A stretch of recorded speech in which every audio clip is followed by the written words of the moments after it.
Selamun aleyküm baba, merhaba dada. Ben Türkiye'den çok çalıştım, sizi çok özledim. Sizi çok özledim. Güle güle. Benim için para lazım. Kim abi?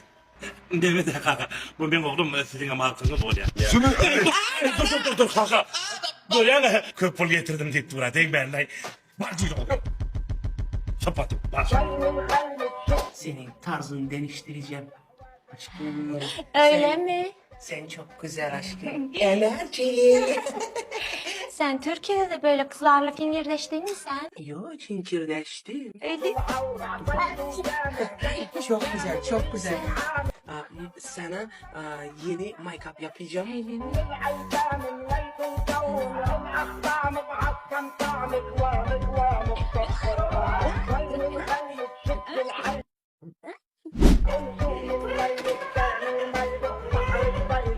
Antulani, binemem ki.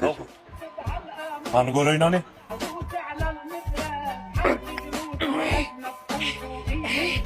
Kapını kapat. Ne işle oturuyorlar burada? Make-up yapıyorum baba. Ne mi kanka? Kıygıra otur ya. Oğlum. Kim de şuları bilmeden ben seni.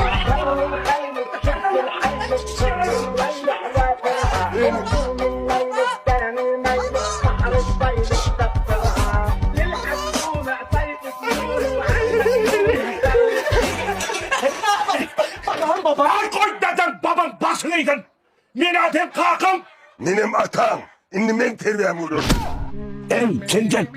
Çünkü işlemene gidilir oku. Okumana gidilir. Yine.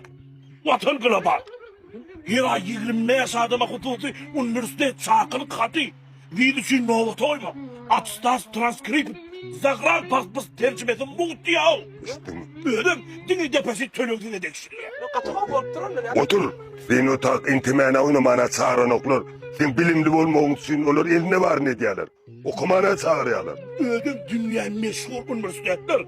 Yine Medipol, Bahçeşehir, Aydın, Bilgi Üniversiteler diye. Gördün mü? Yine aşağının omurlarıma. 867, 67, 18, 12. Sağ olun atamcan. Sağ ol kakamcan. Sizin öğütlüğünüz olmasa ben ne ederdim? Ben Vatan Global'a edip Türkiye Devleti'ndeki en o üniversitelerin birini okak gelirim. Ve sizin öneminizi öderim.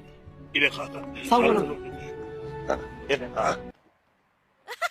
Hey bak otur başlayın. Bolca yana.